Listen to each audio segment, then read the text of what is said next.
Sa headlines, kan mga barata, Camarines Sur idineklarang nasa irarom nin state of calamity huli kang distrosong iwinalad kang bagyong Uwan. Kadagdagan evacuation center kay Puhan sa Minalabak, Camarines Sur.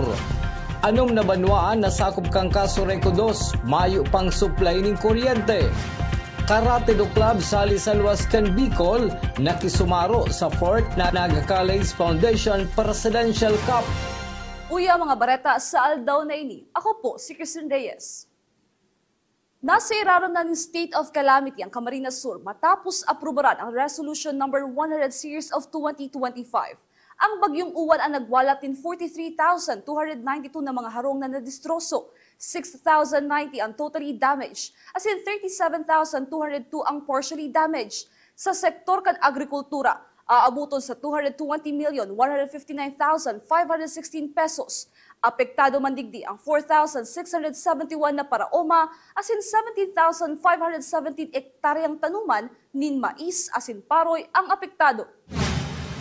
Minalabak, Camarines Sur, nasa recovery as in rehabilitation stage na pagkatapos kan bagyong Uwan. Mga barangay na lubog pa sa baha sagkod ngunyana, padagos na binabantayan. Uya sa Kuyang Report. Pinagdeklara na kasangguniang palalawigan kang Camarines Sur ang state of calamity sa pahagan Resolution number 100 Series of 2025 huli sa naging epekto kan bagyong Uwan sa mga munisipalidad sa Camarines Sur. Sa paaging ini, mas mapaparikasubot ang pagtaon ng disaster response resources, pagpautob kang price control sa mga basic commodities, as in pagtaon ng emergency as in calamity assistance sa mga apektadong pamilya as in komunidad sa Minalabak, Camarines Sur. Nasaro man sa nakamati kan pagtama ni bagyong Uwan. Sinabi ni MDRMO Operation and Warning Officer Remark Gavica na magkakaigwasinda din meeting manungod sa paggagamitan ninda kan Quick Response Fund. Dagdag pa ni Gavica na kapag sumiter naman sinda ni report as in datos manungod sa bilang kang pamilya nakabali sa partially as in totally damaged houses. Kahapon po nakapag-submit na po kami ng final report ng Ardana namin. Nakapag-declare na rin po kami ng yung final report din sa partially and totally damaged. And ngayon po, we're going to have a meeting with the MDRMC Council for the planning for recovery and rehabilitation state because as I mentioned a while ago na may state of calamity tayo. So, doon namin po ipaplan kung ano po yung gagamitan ng quick response fund. Nasa recovery as in rehabilitation stage na ang banwaan in Minalabak as in ibinabalik na sa dati ang operasyon kan mga opisina sa munisipyo. Huli kaini, padagos ang paglinig kan mga empleyado. Dakulang pasasalamat man kan MDRMC na zero casualty sinda sa bagyong Uwan. As of now po, nasa recovery and rehabilitation state po kita. As far as everybody's know na po na we are already in under state of calamity based on the memo. Recent memo of government of the province of Camarines Sur. And sa aftermath po, may mga recorded boom partially and totally damaged houses. And good thing po about the aftermath is wala tayo. Zero casualty tayo related to typhoon disaster po. Padagos man ang pagtrabaho kan MDRMC Minalabak para masiguro na namamonitor pa ang ibang barangay na hastangon niyan lubog pa sa baha. Para sa Janan TV 48 Naga, Christina Canzo Reyes, Newsbreak. Sa kasumpay na bareta, dagdag na evacuation center ang kahipuhan kan Minalabak, Camarines Sur. Hulita kabanga kan total na bilang kan barangay ang flood-prone area. Iniman ang nahiling ni Mr. Remark Gavica kan MDRMO Minalabak matapos ang bagyong Uwan. Nakikipag-ulay pa subuot sinda sa mga eskwelahan na magamit ang mga classroom bilang makeshift evacuation center para sa mga pamilya na apektado kan kalamidad. Sarap pa sa mga dapat may improve kang MDRMO, which is kasali na din sa mga project proposals namin for the next year is makapagtugtog pa po kami ng additional evacuation sites kasi kinukulang po talaga. Isa lang po ang evacuation center namin. So most our evacuation center is makeshifts po. So nakikiusap po kami sa mga elementary schools po, mga public schools. Yun po yung ginagawa namin. And after namin ma-prepare siya, ma-establish siya, after nang makauwi yung mga evacuees, mga IDPs po, binabalik namin sa normal state yung classroom. Sa kasumpay na bareta, Apwera sa evacuation center sa ruman sa target kan MDRRMC Minalabak na makakuha din mga bagong rescue equipment hulitang may kalumaan na subot ang iba nindang gamit. Dakulang tabang subot ini sa panahon ng kalamidad kung madadagdagan ng bagong rescue equipment ang MDRRMO Minalabak. In terms naman po of rescue, nakikita nyo naman po sa labas na naka-pre-position pa yung mga gamit namin. So wala naman pong problema kami sa mga gamit. Sabihin natin na may kalumaan kasi matagal na procure. So isa din sa mga nilulook forward namin dito is makapag-procure pa ng bago. Mga nag-ebakwa ng mga residentes kan Milaor, Camarines Sur, nakabuwalta na sa sidang kanya-kanyang harong. Relief operation nagpapadagos. Ang detalye sa report ni Cristina Valenzuela. Ang 1,285 na pamilya o 4,147 na mga individual na nag-ebakwar ka na kaaging bagyong uwan sa mga designated evacuation center kang Banwaan kang Milaor, Camarines Sur ang nakapurli na kasuudma sa saindang kanya-kanyang mga harong. Sigon kay Municipal Administrator Dennis Glenn, pasalamat masinda na kan mapano ang multipurpose building. Nagbukas man ang eskwelahan kang San Antonio Elementary School as in San Antonio High School para gamiton bilang dagdag evacuation center. Alagad nagkaproblema lang ang Banwaan sa supply kan tubig inuman kang mga evacuees na sa indaman nagibuhanin paagi. Sa mga designated evacuation centers, may araw kang pag-core building sa Barangay Maydaso, tapos ining multipurpose building, tapos ini yung simbahan. May total kaming 180 families, tapos 593 individuals. Bukod dyan, sa mga barangays, may mga designated evacuation centers sinda. Kang pig-consolidate sa report niya, nagka-total siya ng 1,105 families. Number of evacuees, tapos ang total persons niya is 3,554 base sa record niya. Usually, kang inot, ang mga tao medyo, ikaw kayong dahil mapugulan, madudunong talaga ang payo. Tapos na-evacuate sinda, kaorasana. Inaako man sinda, kaya lang si mga nangyari, araw digdi sa multipurpose building, pano na siya, maringani nagbukas man ang San Antonio, ang elementary sa ang high school, pig-open man yun dato sa mga evacuista. Kaya pasalamat man kami sa mga duman, sa mga school heads na pig-open ninda, pigtawan nindang lugar sa mga evacuista, maka-evacuate man sa sa eskwelahan. Tapos sa pang ang problema talaga tubig na inumunta. Arap taman ang Milaor, may talagang tubig na yan.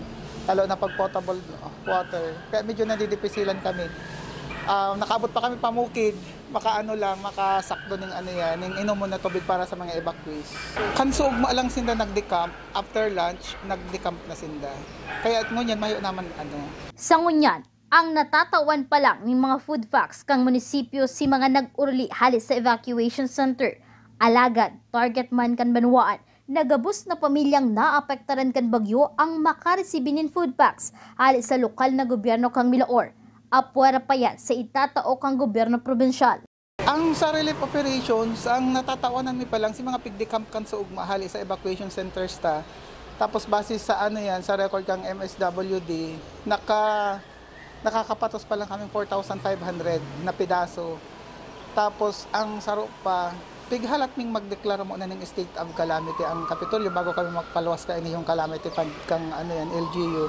Kaya sa ngunyan, di pa kami nakakatao sa kagabusan na yan. Pero pasalamat kami sa province, may schedule sinda ngunyan ng relief operations man.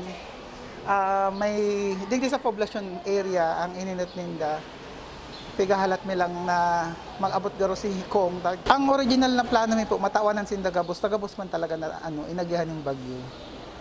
Ininot lang pig-inot lang si mga evacuees. Mientras tanto, mayo man nairehistrong casualty ang Banwaan kan Milaor sa pagtapos kan bagyong uwan.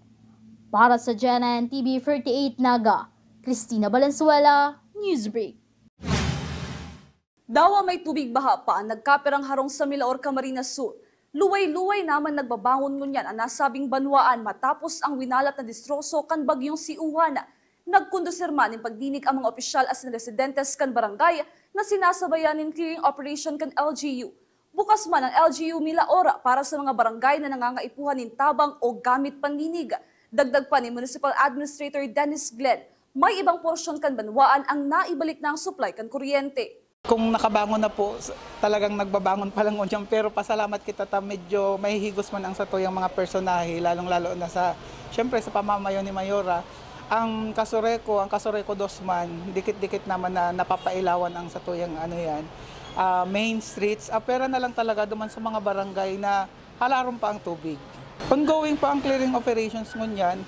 Kung may mga barangay na kaipuan maghagad ng tabang sa nagsasabi man sa mga kapitan kung kaipuan nila ng power, so nadigdi na lang sindata.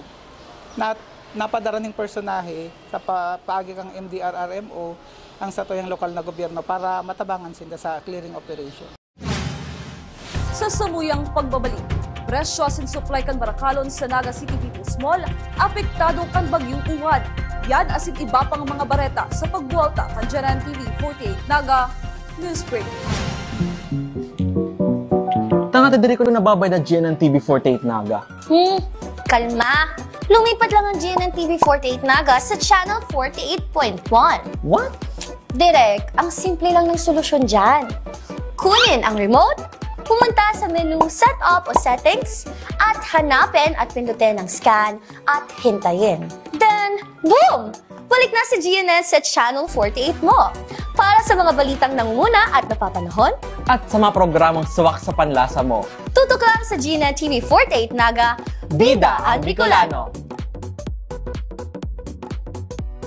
The future is a race. At Naga College Foundation, we don't just keep up. We set the pace and we change the game. College of Business and Management, where ideas grow into enterprises. College of Teacher Education, shaping minds that shape the nation. College of Health Sciences, where compassion meets innovation. College of Engineering, designing solutions that redefine tomorrow. College of Arts and Sciences, fueling creativity, culture, and connection. College of Accountancy and Finance, empowering the economy through mastering numbers and market. College of Criminal Justice Education, protecting communities with excellence and integrity. College of Computer Studies, coding the language of the future. And with NCF micro-credential programs, you don't just wait for the future, you leap into it. Gain and demand skills fast, short, powerful, and flexible. Designed to fit your life and fuel your career. 8 colleges, endless possibilities, and micro-credentials to keep you ahead of the game.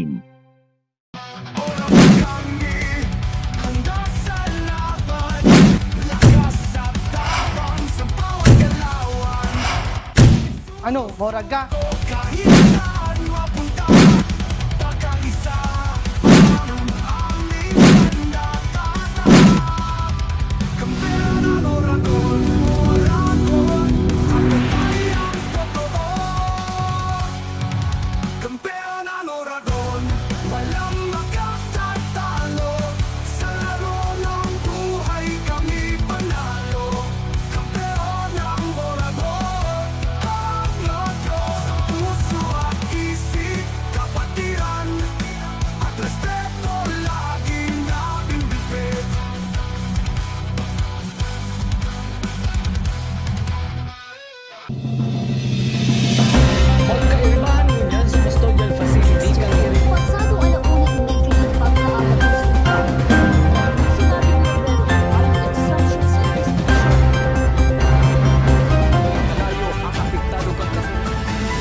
Presyo asin supply kan mga Barakalon sa Naga City People's Mall, nahilingan ng pagbabago matapos ang bagyong Uwan.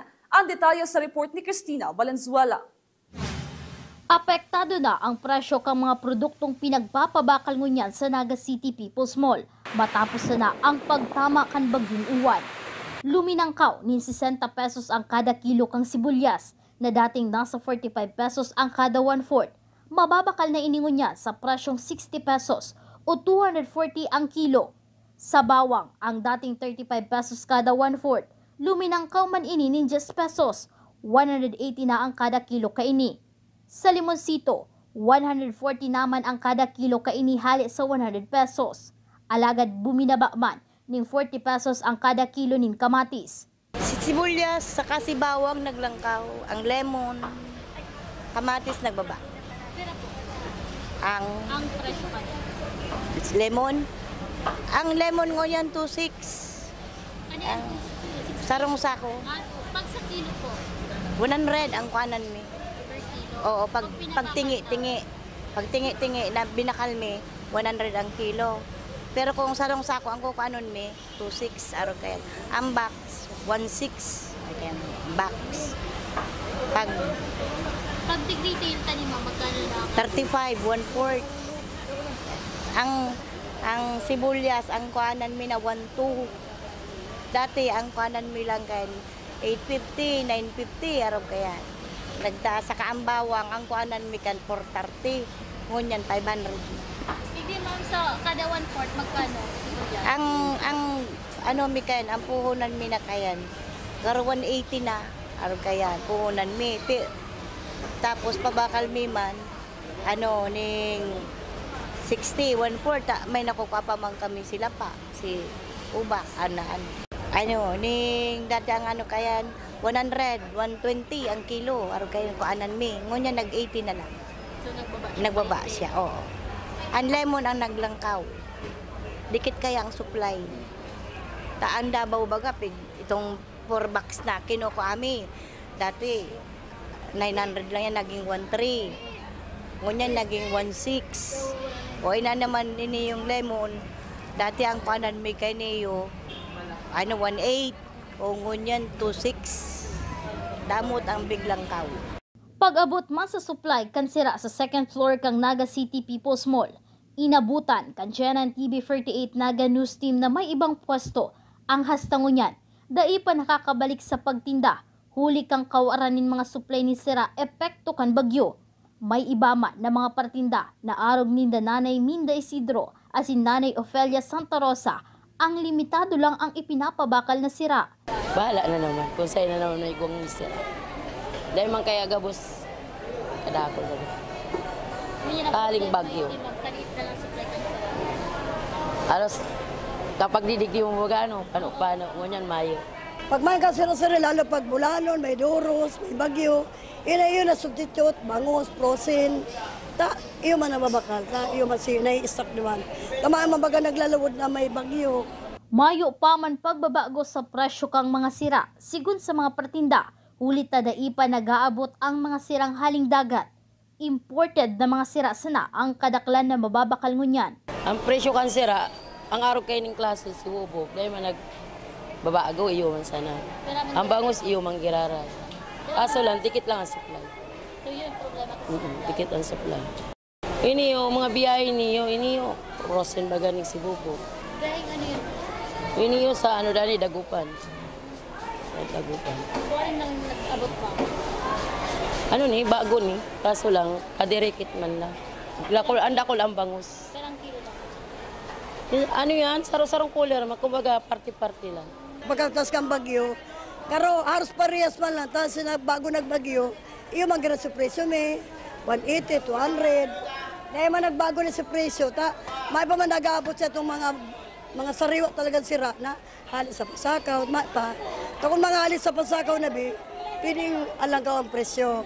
Pero itong mga araw kasumanggi, mga sinati, ang presyo kayo parehas lang dahil man nagbago. Ang mabago dyan itong maarabot na haling pasakaw, kung isain.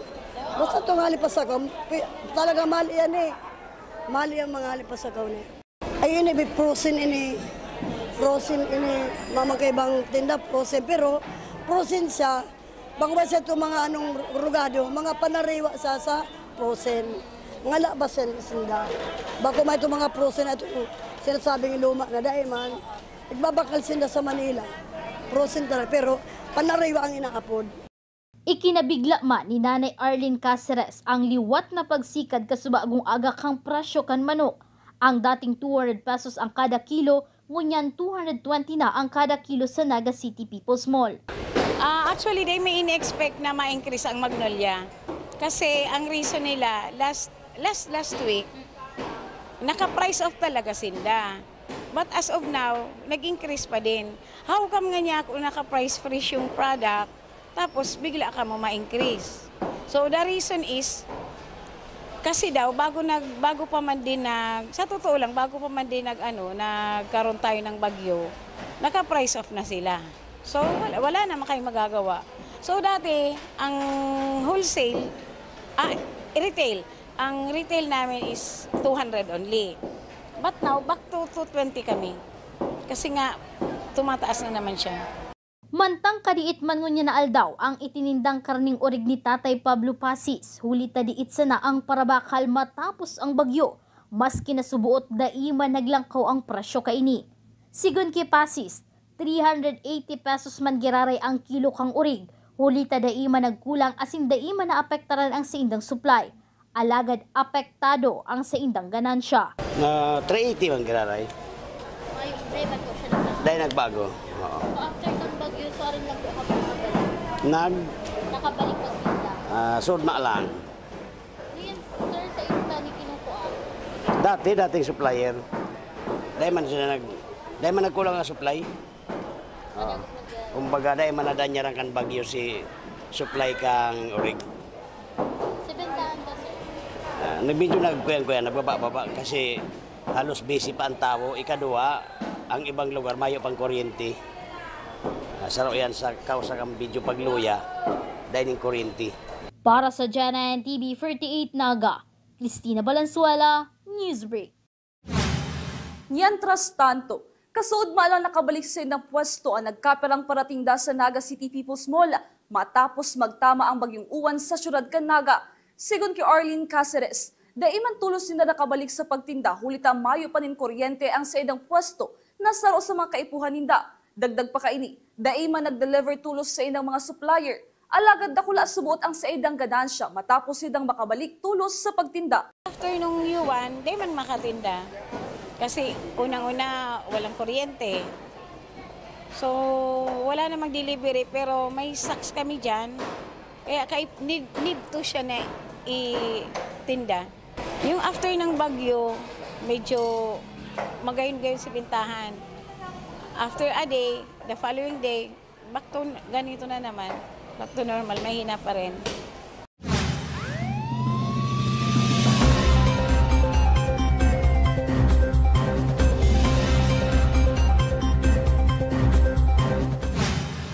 Sa satuyang police report, sa kulungan ang bagsak ni Ayas Aswang matapos sining maaresto kasuudma kan mga personahe kan Naga City Police Station 5 sa Zone 2 Barangay Tabuco, Naga City sa paaykan drug buy-bust operation. Sa ginibong body search sa suspect, nakumpiskaran ini ng 7 heat seal transparent plastic sachet nin suspected shabu na kinakarkulong nasa 0.5 grams na may estimated value na 3,400 pesos. Sa ngunyan, pinagbeberipikar pa kan estasyon kung may dati na ining kasong inaatubang. Halatman kan Police Station 5 ang resulta kan mga nakumpiskar na droga asin naginibong drug test sa suspect para isairarob ini sa inquest proceeding asin maisaangat ng kaso kontra sa suspect. Bali kahapon ang alas 3:45 or ng hapon, nagkigwa kita ng buy-bust operation na kinandak ang Police Station 5 sa pamumuno ni Police Major Louis Ordonez. So, na-arresto ta ang sarong ang street level individual na saan during buy-bust operation and during search nagkaigwa din ng na-recover sa iya yung another 7 sachet ng hinihinala sir. So sa ngunyan si suspect nasa custody ng Police Station 5 while preparing kang sa iyang kaso isasampa kang sa tuyang investigator. Sa ngunyan for verification pa ang sa tuyang pulisan regarding kung igwa na siyang dating kaso o mayo. So, ma-update na lang kami later kung igwa na siyang kaso or kung first time pa ba ining kaso sa iya. Sa medical kaya, automatic yan eh. Once arrested ka, automatic, ipa-medical ta ang suspect para maiwasan ta itong doubt na kinukulugan ng sa tuyang mga suspect. So, automatic yan. Pinapa-medical siya after ng arrest. Sa ngunyan, naghahalat pa kita kang result kang drug test and the chemistry report para masampahan ng kaso si suspect. Pag once na nag-positive siya sa drugs and positive din si chemistry report, so that's the time na pwede na kitang mag-file ng kaso. Mayo pang kasiguruhan kung noarin mapapabulusan nin kuryente ang mga banwaan kan Kalaman, Magaraw, Bombon, Calabanga, Tinambak, asin Siruma, Camarines Sur. Siring man ang natatarang porsyon kan Milaor, asin Pili, Camarines Sur. Susog Kiriner Bukay, tagapagtaram kan Kasureco 2. May diferensya subuot ang transmission line ka National Grid Corporation pasiring sa power substation ninda. Saan na yan mantang may problema man ang power substation sa Calabanga, asin Tinambak, Camarines Sur. Sa ngunyan, nagpapadagos ang restoration effort kang Kasureco 2 sa bilog nindang sakop ng mga banwaan. Problema tayo di sa Pili kung talo po data na energize ining sentro kang Pili. Igo po kitang power substation di sa may barangay Anayan Pili na until now mayo pa pong supply from National Grid Corporation of the Philippines. Ninhuli kang nagkaigong problema ang sa indang transmission lines pasiring po sa substation na ini hanggang po yan sa Partido area. Kaya apektado po ang majority ka mga barangay sa Pili, kabali po ining sentro kang Pili na hanggang ngunyan po mayo ning kuryente. Maliban po dyan sa area coverage si Kasureco to from Kanaman to Siruma, ini pong mga banwaan kang Magaraw, Bumbon, Calabanga, Tinambak, Siruma. Mayo man po ning kuryente dahil until now shutdown pa po ang parte kang Naga, Tinambak 69 kV line. Apektado po si power substation na 20 MVA sa Calabanga and 5 MVA po sa Tinambak. Balik eskwela na, Naga Central School 1, tulong aldaw makalihis ang bagyong uwan. Susog kay Naga Central School 1 Principal Juliet Cruzat Curva. May memo naman para sa pagbabalik eskwela. Sa memorandum na pinaluwas, pwede subuot magpili ang school head kung face-to-face classes o alternative learning modalities ang gagamiton. Pinagsiguro man ni Ma'am Juliet na pinag-adalan ninda ang sitwasyon kan mga aki antes sindang nagpautob ng face-to-face classes pon kinder hanggang grade 6. Opo, balik eskwela na po kami. Bali, nagkaroon din naman ng survey ang aming superintendent about the situation of the schools. So, sa survey na yan, na found out ni ma'am na mayroon naman ready na ang school, mayroong hindi pa rin ready. So, kaya nagpalabas siya ng Division Memorandum number 401 na ang title niya, Resumption of Office Work and Classes in Public Elementary and Secondary Schools of DepEd Naga City. Sa iba pang bareta, manlaylay na karate do clubs nagpartisipar sa 4th Naga College Foundation Presidential Cup, the Mario Villanueva Open Invitational Karate do Championship. Ang detalye sa report ni Campus Correspondent Dylan Talagtag.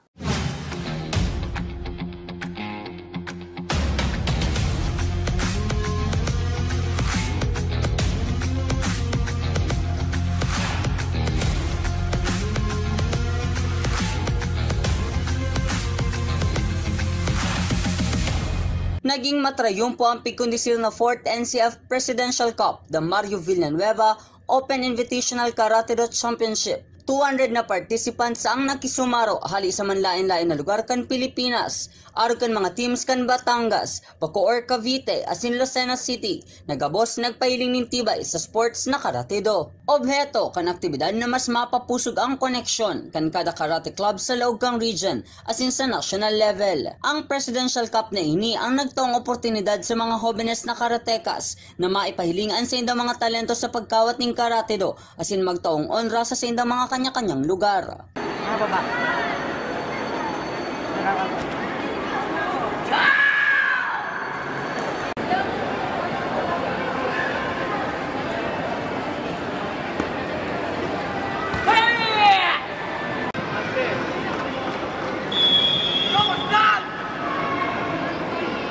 Pagpapasalamat ang mensahe kan duwang silver medalist na sina Rama Jacob Abragon kan Lucena City asin Simone Santos kan Pili, Camarines Sur sa magayon asin maugmang eksperyensya na naitao sa Indakan Tournament. Napakaganda po. Actually ngayon pa lang po kami nakarating po sa Naga and ang ganda po ng panahon ngayon, napansin po namin napakaganda po ng place tapos yung event po na pinaglaruan po namin napakaganda. Pinaghandaan po namin itong larong to na palagi po kami nagte-training. Maraming salamat po sa nag-organize po nitong event na ito po. Napakaganda po ng flow ng tournament. The reason na sumali kami in this competition po is to prove that our team is one of the most active teams that may compete in every competition. Thank you for organizing this competition. Thank you for giving us a chance to prove ourselves to others. Sigon sa head coach Canaga College Foundation Karate Do as in tournament facilitator na si Edward Salcedo, ini ang first time na ang Presidential Cup pinag-open sa mga teams na hali sa Luwascan Bicol Region. Naging successful ang event natin since this is the fourth Presidential Cup. Yet this is the first Presidential Cup na ginawa nating national. Because since no first, second, and third, lahat yon all regional. Of course, our goodwill with every coaches from different clubs, that made this event successful sa pakikipagtulungan natin sa goodwill natin sa ibang clubs. First, I would like to thank Sir Mario Villanueva, Sir Pres, for this opportunity, and thank you for giving me the chance to be the head coach of NCF Karate Do, to give back. We are bringing you all of this, all of our effort for the NCF community. Ang tournament nagserbing oportunidad sa mga hobenes na maipahilingan sa indang pusong panonin pagpupursigi as in dedikasyon sa pagkawat nin Karate Do. Para sa GNN TV 48 Naga, Dilan Talagtag, Newsbreak. Yan ang mga bidang baretang nakalapkan mas pinapusog na puwersa kan GNN TV 48 Naga News and Bicol Affairs. Day malingaw na i-follow sa mayong official Facebook page, GNN TV 48 Naga. Padagos kaming mato din mga baretang garantisadong nangingerot asin napapanahon. I-hit ang subscribe button sa mayong official YouTube channel, GNN TV 48 Naga. Para updated kita sa mga bareta asin istoryang bidang Bicolano. Ako po si Christine Reyes, asin ini ang GNN TV 48 Naga Newsbreak.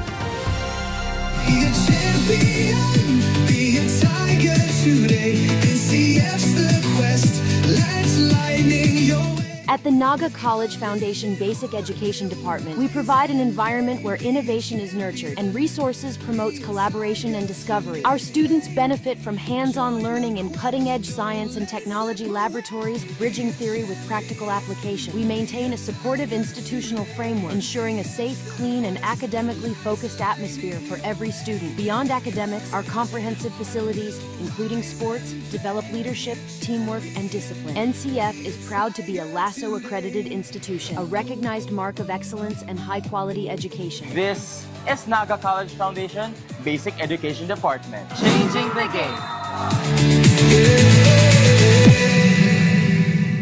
At NCF, we're all about that holistic grind.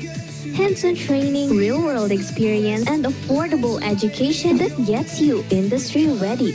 Shoot to edit, dito from concept to screenwriting. From shooting to editing to actual broadcasting, NCF is the first and the only school that has its own operational television and radio stations. No boring stuff, just real skills for the real world. Jika na ba? Be a tiger today.